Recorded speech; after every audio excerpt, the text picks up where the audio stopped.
Welcome now to the details. Oil prices have fallen below $90 per barrel on the world market following fears of global economic recession. This could cause a reduction in fuel prices at the pumps on September 16, 2022 if the trend continues. Brent crude at our last checks are selling at $88 a barrel, falling below the $90 a barrel for the first time since February 8, 2022. Meanwhile, oil production specialist Dr. Yusuf Sulemana tells Joy Business the failure by OPEC to increase supply of crude oil will affect the pricing of the commodity, forecasting a price of about $90 per barrel for the rest of the year. And the difference is that China, as much as they are the second consumer, they don't produce. US is the first consumer, the largest consumer, but they produce, so they almost net whatever they do. US produces and consumes at the same time. So in terms of petroleum products, China globally is a lead importer of petroleum products. So when there's any dent in demand in such a player, the direct impact on the market is dire. I mean, it fits straight to the market. So yes, China consumption is dwindling, and the reason why China consumption dwindling is just because they have some kind of lockdowns coming up, And I think China just, they are just practicing what we call abundance of caution. They are practicing what we call zero tolerance to COVID. So wherever they have even few cases, they will lock down completely. So yes, economic activities in China have dwindled, and it's taking a backstage, and that is actually feeding into the demand. The second reason that could be possible is this policy rate hikes.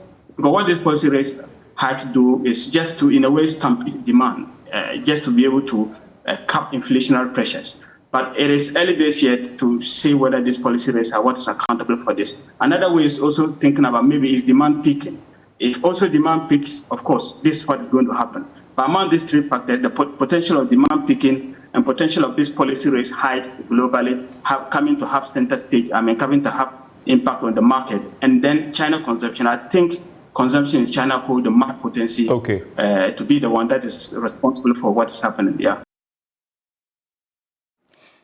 Dr. Yusuf Sulemana is an oil production specialist. Now to some other stories.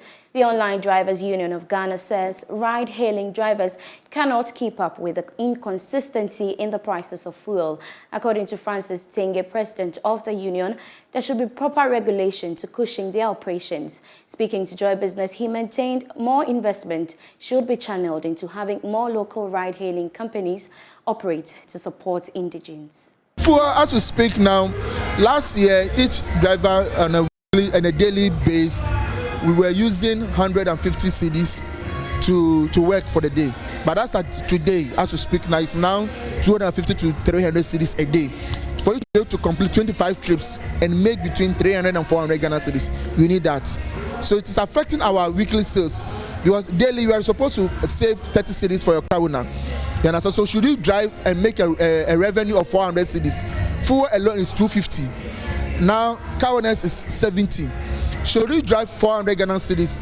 Uber will charge you 80 cedis, whilst boat will take you 100 Ghana cedis. So should I use boat? If boat should take me 100, to charge me 100 cedis. So 100 cedis plus my car owners 70 is 170, plus my fuel 250. That is 420 Ghana cedis.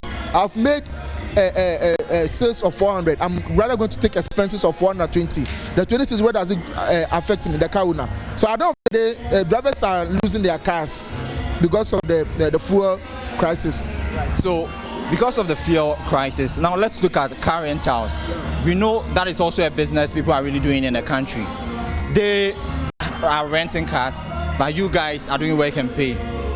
What's the connection, and how is that also affecting your operations? Yes, the car rental, they are fleet management. So what happened is that it's a competition now. They also charge very high, some charge us maybe 400 cedis or 450 a week. So they take it and they give it to the driver to work and then pay them. So that is also another challenge. For us to be okay, it would be much better should people buy cars and then give it to us at affordable price. Yeah, that one, it will be okay. Because the weekly sales is also a factor. The service fee is also a factor. And then the car sales as well. You understand? Plus the fuel, plus the bundle and the data you do. So at the end of the day, the driver is the one who's at a disadvantage now. Let's take a look at our headline story for this evening. The 2022 Auditor General's report has expressed worry about the general decline in the returns of the Ghana Petroleum Fund's investment from about $17.5 million in 2020 to a little above $14.1 million in 2021. It is therefore recommending an improvement in operational efficiency. Here's a Business Desk report. The report also noted that a total amount of $2.57 million was still outstanding from surface rentals as of 31st December 2021. 8 companies, including Swiss African Oil Company, are indebted to the state. The non-payment of these amounts, the report said, has reduced funds available in the Petroleum Fund. The Auditor General therefore recommended an increased effort to recover these outstanding debts from the defaulting companies to make funds available for the Petroleum Fund. On gas production, surface rentals due from 11 out of the 17 operating companies increased from the 2020 indebtedness of $2.11 million to $2.60 million as of 31st December 2021. Meanwhile, the Auditor General's report has directed the government to take steps to pay the shortfalls in petroleum revenue to the Petroleum Holding Fund and also take a decision on the recoverability or otherwise on the outstanding balance due from the Ghana Gas Company Limited. So Cocoa Board is expected to sign the cocoa syndicated loan agreement this month in Ghana with more than 6 banks. This is what Joy Business News has gathered from persons with knowledge of the agreement. George Riafe has more on the story.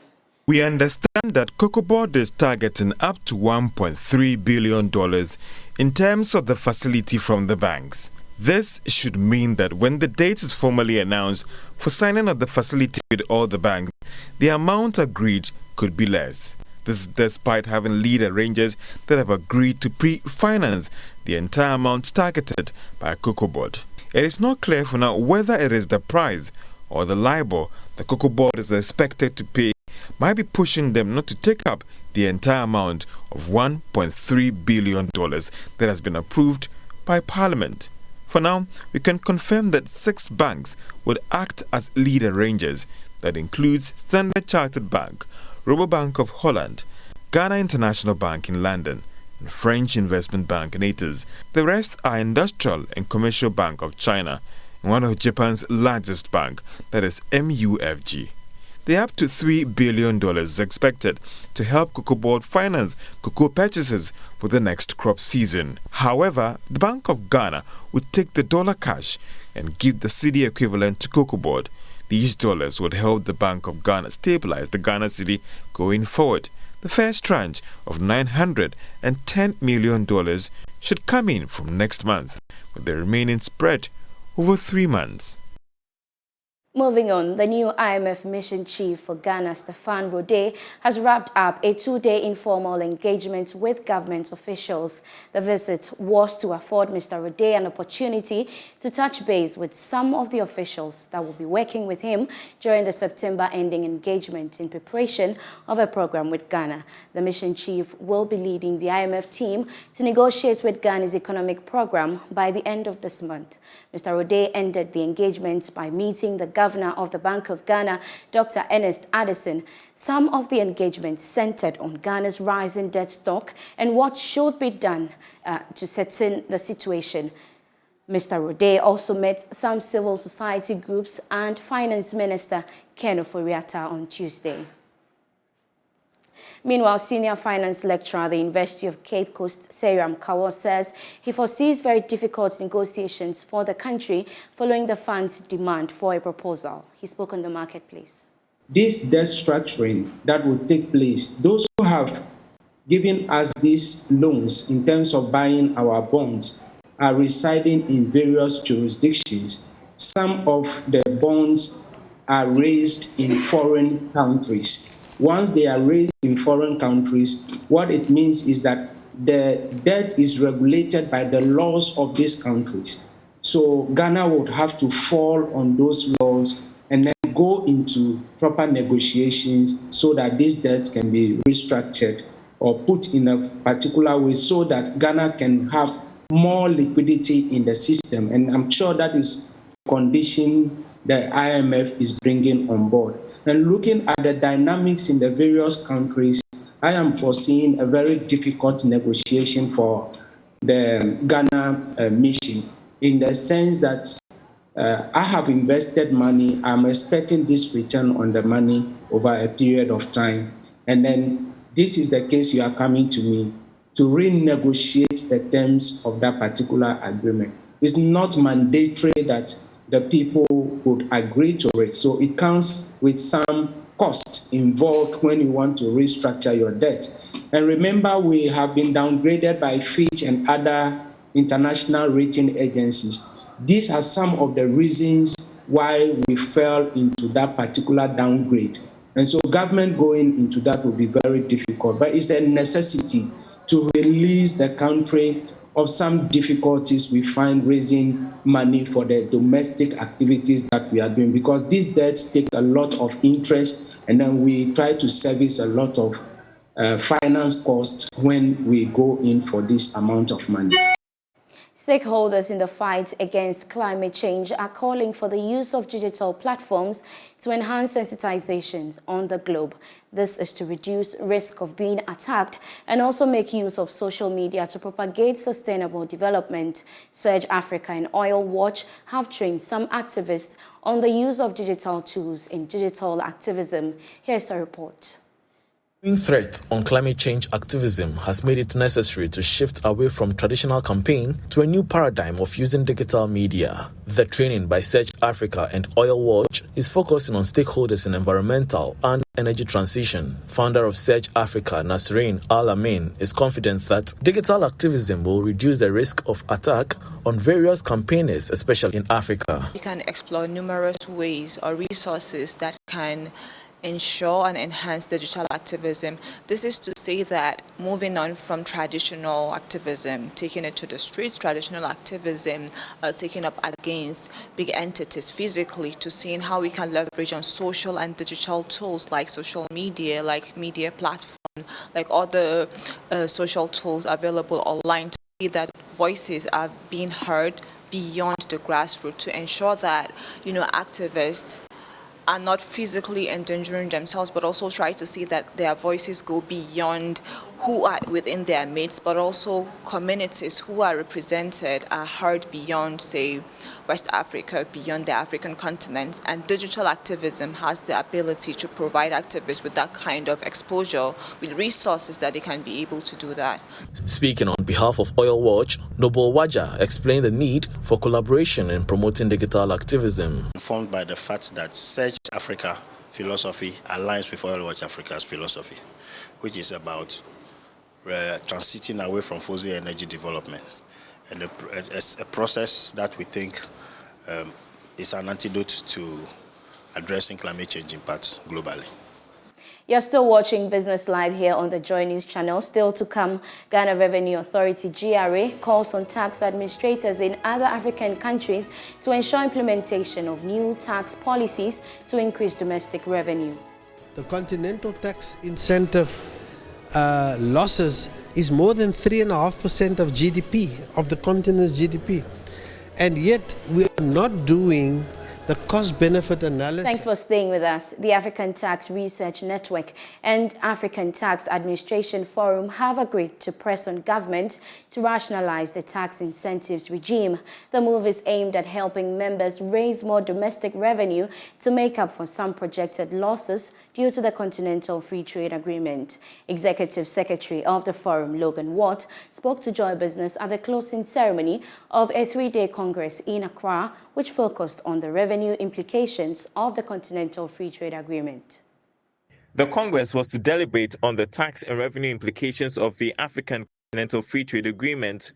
The meeting observed that based on data from 35 members, import duties contributed to 6.41% of total tax revenue in 2020. Out of the 5 main tax types, import duties were at the bottom position, whilst the top 3 were VAT, personal income tax, and corporate income tax. According to Logan Watt, tax incentives send away huge portions of income as the continent loses about 3% of GDP to tax incentives. Tax incentives signs away huge portions of income. The continental tax incentive losses is more than 3.5% of GDP, of the continent's GDP. And yet we are not doing the cost-benefit analysis of those tax incentives. The proposed global agreement on the taxation of the digital economy is introducing what is called a global minimum tax.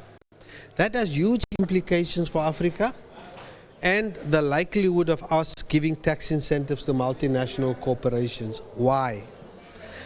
Because should this global deal happen, there will be what is called a global minimum tax. That means all companies in the world will have to pay a minimum of 15% tax. Commissioner General of the Ghana Revenue Authority, Reverend Dr. Amishadai Amwa, who was also conference host, called on government representatives to ensure that the ideas and agreements made at the Congress are implemented to the latter. Been 3 days of very insightful deliberations, and the research papers that were presented were also very thought-provoking. And we, as in Ghana, we are not just taking the top 3 that were selected, but all the others, and trying to see what we can do out of it. And as I said at the closing remarks, it's important that these things doesn't become just paperwork and research work, but to translate into policies and procedures, which eventually results in the improvement on the tax collection as far as Ghana is concerned, and also for Africa as a whole for that matter. 32 African countries were represented by over 230 participants from ministries of finance, tax administrators, the AFTA Secretariat, and other civil society organizations, among others. The Ghana Investments Promotion Center, GIPC, has been on a sensitization tour in Kumasi with the goal of compiling domestic data for investment projects. Small and medium-scale enterprises in the Ashanti region were sensitized on the untapped economic potential and opportunities existing in the Ashanti region. The forum also provided a platform to brainstorm on challenges that inhibit their growth. There's more in this report. The forum, dubbed Grow in Ghana, Grow with Ghana, is a nationwide initiative by the Ghana Investment Promotion Center. It is to identify and compile domestic data on various investment projects and opportunities in the various regions. These will be presented to the investor community to foster partnerships and financing. Over 400 businesses in Ashanti region were present at the forum to brainstorm and explore investment opportunities. Edward Ashonlate is Director of Investor Services at the Ghana Investment Promotion Center. GIPC is there for both wholly Ghanaian-owned businesses as well as companies with foreign participation. During the timber boom, there were a lot of wholly Ghanaian-owned businesses in the timber industry which registered with the GIPC. Some of them are no longer in operation. And if I can just backtrack, during the time of the ERP, Economic Recovery Program, they identified certain businesses in certain sectors, and they were provided with the needed support to help them to sustain or revive and grow their businesses. So if you are not known and there is some level of support coming, definitely you will not be covered. To enable businesses to diversify and expand, representative of the Ghana Economic Transformation Project, Mrs. Agatha Quayson, encouraged businesses to enroll with the Ghana Investment Promotion Center. I believe that this important forum is one of the supports that we are providing to GIPC, in addition to others, GSA, RGD, and then the Ministry of Trade. This forum is important because many a times people have perception that GIPC supports only local foreign investments. However, this will show or provide the opportunity for you to see that there are a lot of opportunities in Ghana that local companies can also take advantage of to be able to grow their businesses and expand. So on this note, I believe that with effective collaboration, working together and support from all stakeholders, we'll all work together to grow our businesses and then also improve private investment. Traditional authorities as well as municipal and district assemblies were also sensitized on the need to make land available for investment purposes. Partnering with the traditional authorities, the Ghana Investment Promotion Center will visit some selected project sites in the region. Mona Lisa Frimpon reporting. Rector of the Techiman campus of the Valley View University, Professor Emmanuel Bismarck Amponsa, has charged graduates at the school's 28th graduation ceremony to be entrepreneurial and find a profitable solution to the numerous challenges confronting the country. He admonished the graduating class to form partnerships that would come up with ideas capable of earning them jobs and not rely solely on government for employment. Anas Sabit has the rest of the story. Speaking at the university's 28th congregation held in Techiman under the theme, Upholding Excellence, Integrity and Service, a catalyst to rising above the effect of a pandemic, the rector of the Techiman campus of the Valley View University, Professor Emmanuel Bismarck Amponsa, challenged the graduates to be entrepreneurial and stay away from joining groups such as the Unemployed Graduates Association. I urge you, graduates, to not join graduates here who have no jobs. Don't go out there as graduates and still depending on your parents and your spouse. Don't go there and live your life as if the government owes you our families. Nobody owes you. We will pay for the nation and the nation you have given to you. We believe that you can do it yourself. He admonished them to work towards forming partnerships that would earn them profitable jobs as they step out of school. 2 or 3 of you come together to form professional partnerships. It's better to be self-employed than being employed by another. There are millions of jobs out there. You can better into a business or out there. If you do this, you will most likely employ some of the police. Always remember that you hold in your hand the most valuable and beautiful certificate that you can get from Beverly University. It is up to you if you go and study from Beverly University. Vice Chancellor of the school, Professor William Kumsin, entreated the graduates to be hardworking by going beyond their acquired academic knowledge in order to excel in life. The degree you are receiving today is only 50% of what you need to be successful in your professional career. That is, we have given you the explicit knowledge, the know-what required to be successful in life. You have acquired the technical knowledge or the hard skills to advance into your soul. However, that knowledge alone is common and we take you further than the thousands and millions of graduates who are going to compete with. Guest speaker of the congregation, Dr. Christian Adepoko, on his part, advised the graduates to shun all forms of negative social vices by being innovative as they prepare to enter the job market. Graduates, go. Let your degree open the greater doors for you. Work with integrity, uphold excellence, and work hard. Indeed, the pandemic has taught us all a lesson. It has taught us how to be innovative in our endeavors. Refuse to be boxed in your area of specialization. Explore virgin opportunities and take virtuous risks in life. All, a total of 548 students graduated from all faculties and departments, a figure below the 2021 figure of 884. Reporting for Joy News, Anas Sabit, Techiman. On that note, we end Business Live here on the Joy News channel. Thank you so much for your time. For more news, do log on to myjoyonline.com/business. My name is Beverly Broohm. Enjoy the rest of our programs.